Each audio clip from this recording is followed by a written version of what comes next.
We see the beauty of hope. We see the beauty of pain.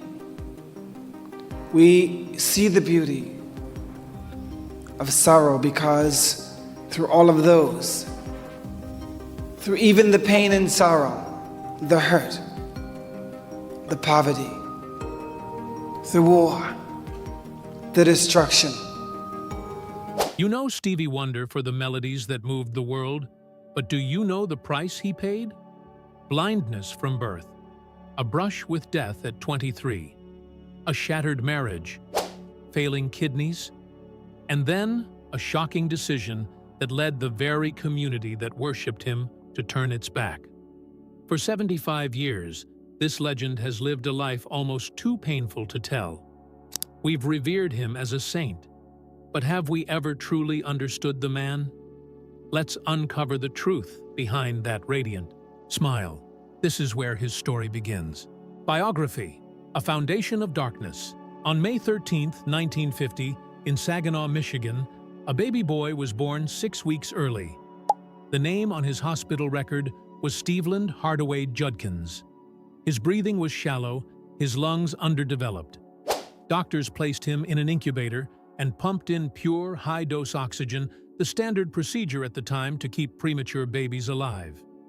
They saved his life, but it came at a price that could never be repaid. The excess oxygen destroyed the blood vessels behind his eyes, a condition called retinopathy of prematurity. By the time his mother, Lula Mae Hardaway, carried him out of the hospital, the baby in her arms was permanently blind. He had never seen his mother's face. He never would. Lula Mae was 21, poor, and mostly alone. The father, Calvin Judkins, came and went like a cold wind. When Stevie was 4, she packed up her children and moved to Detroit.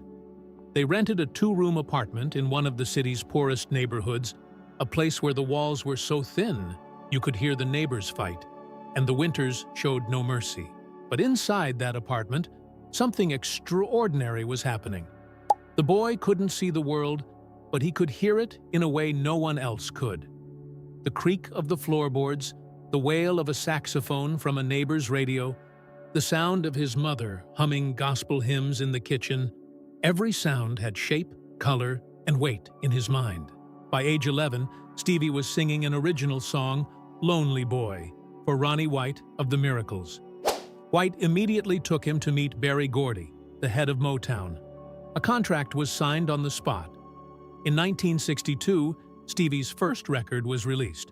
By 13, his song Fingertips hit #1 on the Billboard Hot 100, making him the youngest solo artist in the chart's history to reach the top.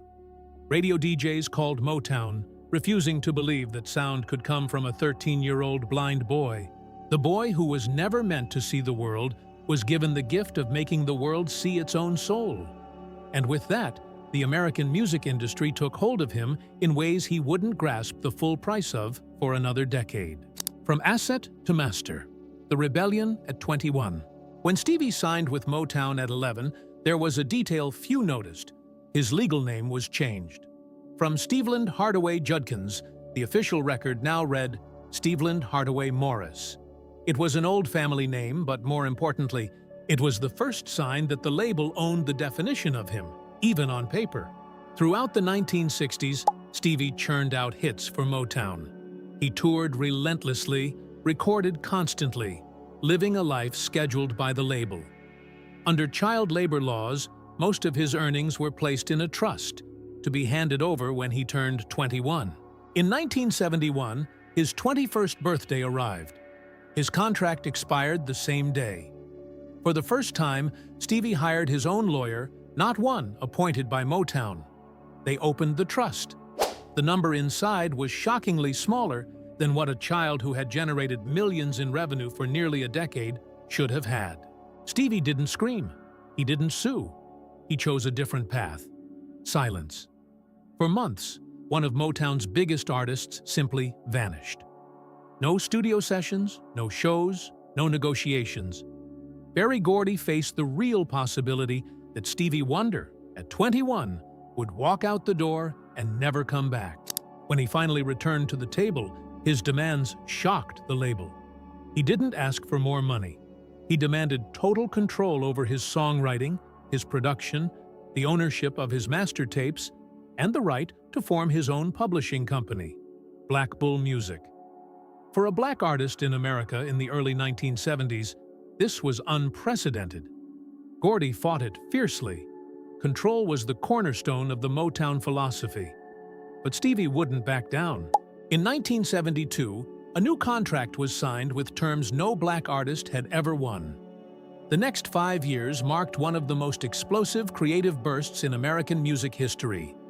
Music of My Mind, Talking Book, Inner Visions, Fulfillingness First Finale, and Songs in the Key of Life. Stevie played nearly every instrument on these albums. He wrote, produced, sang, and completely redefined what a soul album could be. The boy who was once renamed and treated as an asset was now the master of his own soul. But that victory came just as a log was waiting for him on a highway in North Carolina. The prophetic song and 4 days between life and death. A little-known detail. 3 weeks before Inner Vision's release, Stevie completed Higher Ground, a prayer of thanks for a second chance at life. He felt something coming. On August 6, 1973, just 3 days after Inner Visions debuted, a horrific accident struck. While Stevie was in the passenger seat en route to a North Carolina show, his car collided with a log truck. A log flew through the windshield, impaling his forehead. Onlookers at the scene believed he was dead. Yet, Stevie wasn't. He was rushed to the hospital with a fractured skull and brain contusion. Doctors offered no promises. Though legend claimed a prolonged coma, records show partial responses after just 1 day. During this critical time, his mother, Lula Mae, sang hymns by his bedside. On the 4th day, Ira Tucker, Stevie's friend and manager, leaned close and sang Higher Ground. Miraculously, Stevie's fingers began to move, tapping the song's rhythm. Tucker shouted to the doctors, "He's gonna be okay." Stevie awoke, but not entirely whole. The impact permanently destroyed his sense of smell and partially his taste. For a blind man, losing these reading senses was an irreplaceable loss. He rarely spoke of it. He returned to the studio. 3 years later, in 1976, Stevie released Songs in the Key of Life, a historical masterpiece, the music of a man who traversed darkness and returned with a different kind of light. But the price he paid wasn't just his sense of smell. He would soon face forms of darkness far worse than a devastating accident. A light for the world. By the early 1980s, Stevie Wonder was more than a star. He was something else a moral institution America had come to rely on. In 1980, he entered a fight that had nothing to do with music. For years, activists had lobbied for a federal holiday honoring Martin Luther King Jr. The proposal was repeatedly blocked in Congress. Stevie made it his personal mission. He wrote the song Happy Birthday as an anthem for the campaign. He performed at free rallies across the country. He met with senators face to face. He led a petition that gathered over 6 million signatures. He refused to perform in states that opposed the holiday, a decision that cost him millions in revenue. But he never complained. In 1983, President Reagan signed the bill into law. Martin Luther King Jr. Day was born. The victory belonged to many, but even the strictest historians admit, without Stevie Wonder, the holiday might not have happened in the 1980s.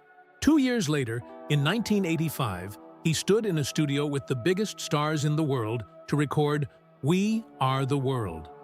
The single raised over $60 million for African famine relief, becoming the best-selling pop single in American history at the time. But behind the image of the artist who was always there for others, a toll was being taken. He was no longer allowed to be just an artist. Every injustice in America seemed to require his voice. Every charity sent an invitation. Every black family who lost a son to police violence hoped he would come to the funeral. Stevie Wonder, the man, was a person. Stevie Wonder on the podium had to be the conscience of a nation. Meanwhile, his private life was beginning to fray.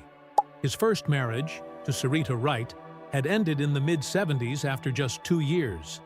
He had children with several different women over the years. He loved his children, no one close to him ever doubted that, but he was present in their lives the way a man whose schedule belongs to the world is present. He gave his light to millions, but no one was asking how the fire inside him was slowly burning out. And then, in 2009, another door in his life closed. Cracks that couldn't be healed. He met Kai Millard Morris in the late 1990s. She was a fashion designer, private, and strong. They married in 2001 and had 2 sons, Kayland in 2001 and Mandla in 2005. For a few years, it seemed Stevie Wonder had finally found the domestic peace his life had always seemed to fight against. In 2009, Kai filed for divorce. The reason listed in the legal papers was irreconcilable differences, a standard, sterile phrase used in American courts to close the door on any further questions. The divorce dragged on for years. In the press, disputes over assets and custody grew tense. Stevie remained almost completely silent, true to his style. But those close to him described a man whose absence had become the default setting in his own home. He wasn't violent. He wasn't cold. He was simply not there emotionally, physically, in the daily, mundane presence a marriage requires.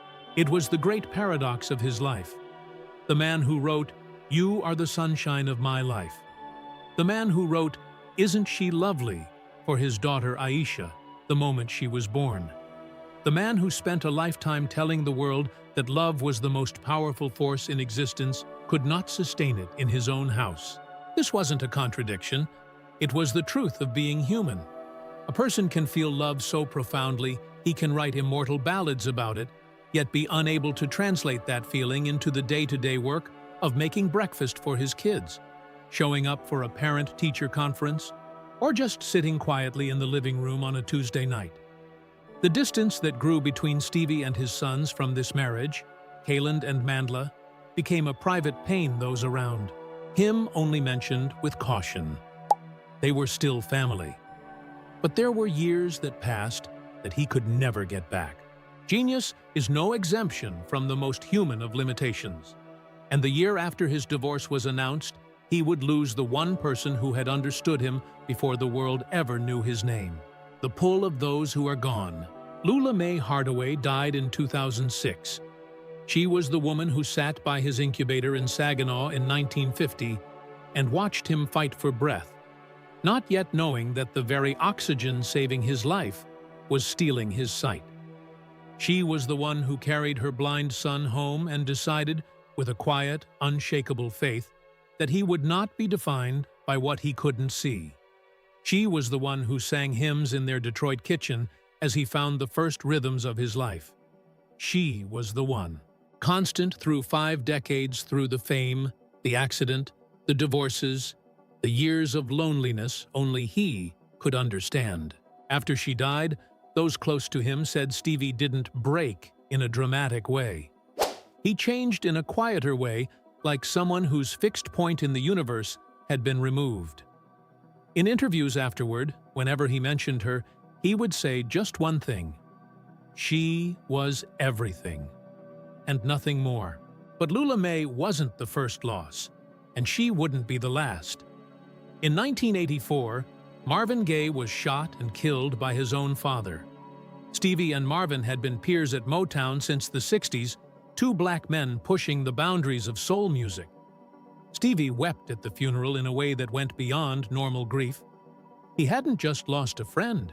He had lost one of the few people who understood the price of becoming what they had both become. In 2009, Michael Jackson died. The same year, Stevie's marriage fell apart. 2 griefs at once, one public, one private. In 2016, Prince died. Another genius. Another person who understood the unique loneliness of having a talent so immense the world doesn't quite know what to do with it. Each death was its own wound. But the wounds didn't just stack up neatly.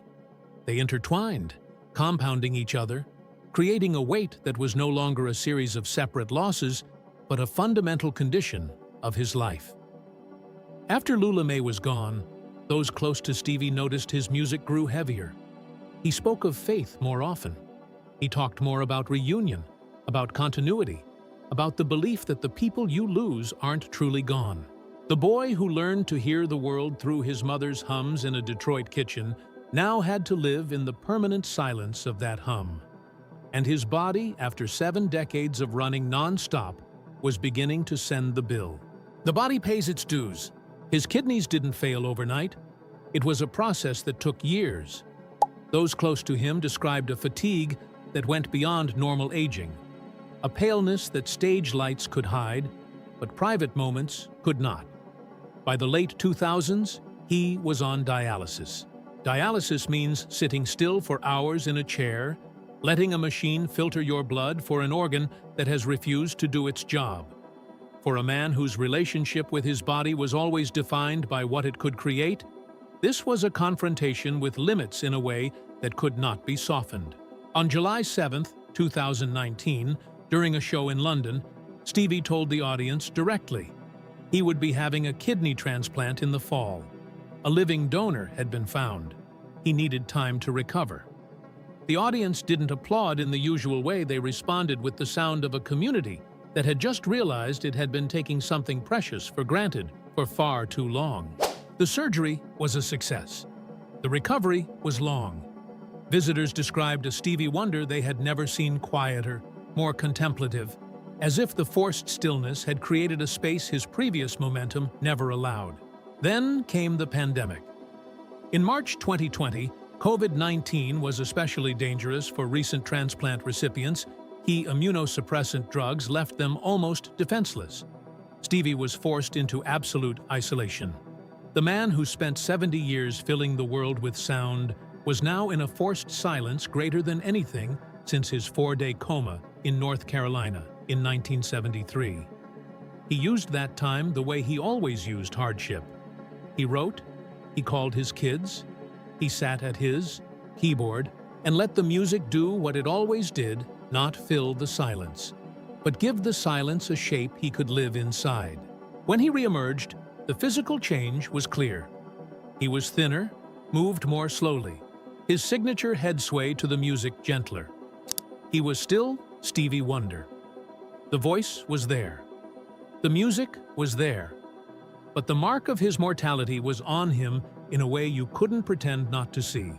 And at 70, he made a decision that caused the very community that had revered him to turn its back. When the icon says no, in recent years, Stevie Wonder had grown increasingly outspoken about racial inequality in America, but his tone had shifted, becoming rawer and more weary. In 2021, at 71, he shocked America by publicly announcing his intention to consider moving to Ghana. This wasn't a metaphor. It was a serious decision after 7 decades of public service to the U.S. The reaction was fierce, particularly from the very black community who viewed him as an icon. They called him a traitor, out of touch, criticizing him for abandoning the struggle. The man who refused millions for MLK Day, who spent 70 years being a light for others, was now called a deserter by those he fought for simply because he wanted to rest. Stevie responded with the frankness of an exhausted man.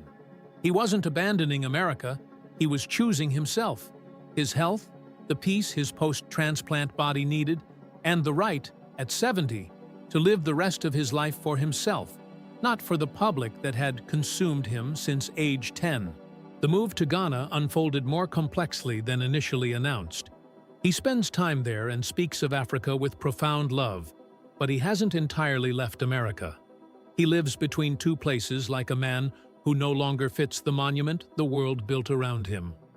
After 70 years as a light for others, Stevie Wonder was finally claiming the right to be a tired man, where light and darkness become one. At 75, Stevie Wonder has slowed down. The hustle of a superstar has receded, revealing the man within. His 6 children, Aisha, Keita, Mumtaz, Sophia, Kailand, Mandla, are now the center of his life. He humbly acknowledges missed school plays and ordinary moments that his colossal talent once overshadowed. He can't reclaim those years, but he's present now, more patient, quieter. simply being. Stevie Wonder did not overcome his pain. He carries it. Blindness, poverty, corporate exploitation, a horrific accident, broken marriages, the loss of his mother and friends, kidney failure, and even the backlash from a nation he served, he shoulders it all. And he still plays. This is no fairy tale. It's a harder, more authentic story. The image of a man deeply marked by every ordeal, and from those very marks, he created something so brilliant it has outlived every shadow it was born from. He wasn't perfect, sometimes absent, consumed by a talent that left little room for mundane love, but he was utterly human. That is precisely why his story matters. Not because he was superhuman, but because he wasn't. A boy born blind and poor in 1950, whose sight was stolen by the very intervention that saved him, somehow crafted one of history's most extraordinary musical legacies. Not despite the pain, but from it. Darkness wasn't an obstacle to light. Darkness was the condition for light to be necessary. Next time you hear superstition, "You are the sunshine of my life," or "Isn't she lovely?" remember the price he paid. And remember this: it was Higher Ground, the prophetic song he wrote before his near-fatal accident that pulled him back from the brink of death. Music wasn't just his craft, it was his life frequency. Even between worlds, he found his way back on his own melody.